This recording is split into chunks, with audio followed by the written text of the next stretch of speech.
కర్ణాటక కొత్త కేబినెట్ పై రాష్ట్ర నేతలతో హైకమాండ్ మంత్రాలు జరుపుతోంది. మరి కాసేపట్లో అధిష్టానంతో డీకే శివకుమార్ కావచ్చు, సిద్దరామయ్య కావచ్చు సమావేశం కాబోతున్నారు.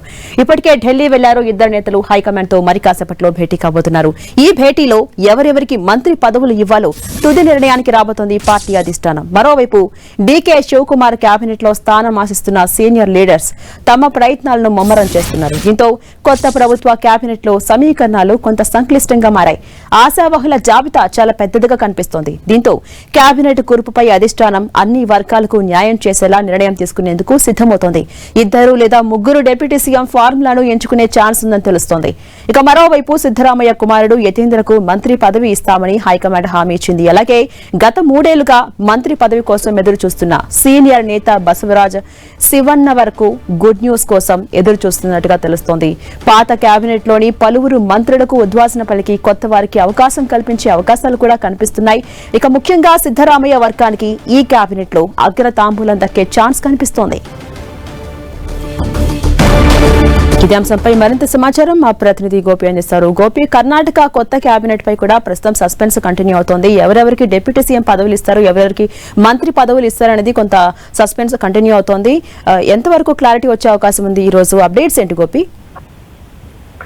ఝాన్సీరాణి, ఏదైతే డీకే శివకుమార్ 3వ తేదీన ముఖ్యమంత్రి గారు 3వ తేదీ సాయంత్రం 4 గంటల నుంచి 5 గంటల మధ్యలో ఆయన ప్రమాణ స్వీకార కార్యక్రమానికి ఒకవైపు ఏర్పాట్లు కొనసాగుతుండగానే మరోవైపు కర్ణాటక కేబినెట్ లో ఎవరుండబోతున్నారన్న చర్చ ప్రస్తుతం హైకమాండ్ వద్దకు చేరుకుంది. ఇటు డీకే శివకుమార్, సిద్దరామయ్య ఇద్దరు కూడా తమకు సంబంధించిన సమీపీల లిస్టును ఇప్పటికే హైకమాండ్ కు అందించడం జరిగింది. మరోవైపు దాదాపు 35 మంది ఎమ్మెల్యేలు ఢిల్లీలోనే హైకమాండ్ వద్ద ఉన్న పరిస్థితి ఉంది. వాళ్ళంతా కూడా తమకు మంత్రి పదవి ఇవ్వాలంటూ కూడా ఇప్పటికే మల్లికార్జున ఖర్గేను కలిసి వినతి పత్రాలు కూడా ఇవ్వడం జరిగింది. మరి ఇటువంటి సిచ్యువేషన్ లో హైకమాండ్ ఏం నిర్ణయం తీసుకోబోతుంది అన్న దానిపైన కొంత ఉత్కంఠ అయితే నెలకొంది. ఈ రోజు కొద్దిసేపటి క్రితమే ఢిల్లీకి చేరుకున్న డీకే శివకుమార్, సిద్దరామయ్య హైకమాండ్ తోటి చర్చించి కేబినెట్ కు సంబంధించిన ఒక అంశం పైన నిర్ణయం తీసుకునే అవకాశాలు అయితే కనపడుతున్నాయి. సిద్దరామయ్య రాజీనామా చేసిన సందర్భంలోనే కర్ణాటకలో కొంత ఆందోళన చెలరేగినట్టు జరిగింది. ఆయనను సీఎం పదవి నుంచి దిగిపోద్దంటూ కూడా పెద్ద ఎత్తున